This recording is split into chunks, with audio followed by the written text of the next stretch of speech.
What's the deal? Everybody got to say Ashe Pashe Bason Passe Una Gaba Respect Kuala La Kwa. Welcome to the broadcast. I was just watching a few things on YouTube, trolling and whatnot.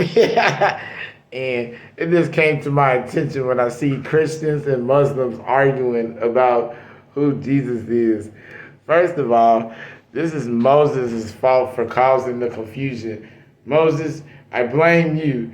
You caused so much confusion, and now your own power, trying to gain power, has caused confusion amongst Babylon. Now they can't work together because they don't have a common enemy.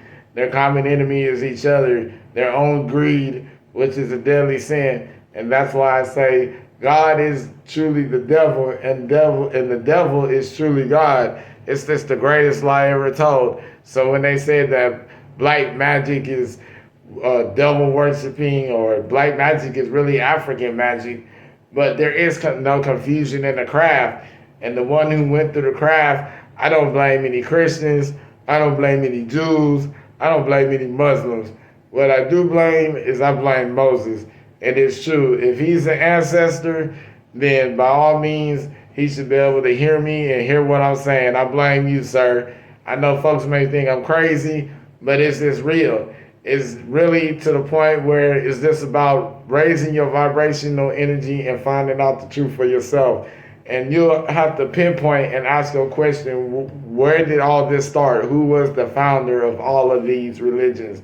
In Christianity, it wasn't the Jews. You have to study a little bit of Christianity. You have to read the Bible, the Torah, and the Quran to really get the truth and understanding, and Satan's Bible too as well. And in Satanism, we are taught to question all things.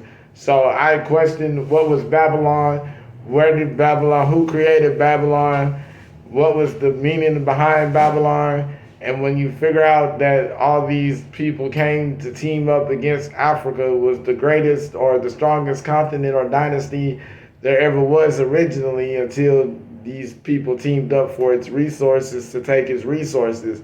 But I blame Moses for the confusion. And I think we need to start there and research on Moses and educate ourselves on Moses with an open mind. And remember that Moses didn't even make it to the promised land. And that says that in the Bible, I believe, if I'm not mistaken. Yeah. Is that right? Yeah, in the Bible. He didn't make it to his own personal greed, his own. The Bible is written in analogies, and so the story has a different meaning of what's being said, but you have to open up your third eye to truly understand what the meaning is with an open mind. When you have an open mind, a lot of people are just programmed because of how we are raised and what has been taught and passed down from Moses. But when you hear people debate about Christianity, and the first thing that comes out their mouth from a Muslim is Moses and a Christian is Jesus, that's lowering yourself beneath the Muslim as it is in Christianity. We don't deal with that in African Buddhism. So it's all about you being your own God. You're creating your own identity from a person who created their own true beginning from everything. All of it was created from another original source of consciousness. So I just had a random thought, a random blog, a random thought like, Moses, you really started up a lot of confusion. And Moses, I blame you. And so I'm going to use you to clear up the confusion as well, since you want to crucify the Christ anyway. Now, since y'all crucified the Christ again, now we have to go to the source, because it's really not non-debatable, negotiable aspect. It's really Moses, because like he started it all. Anyway, peace to the gods. I love myself.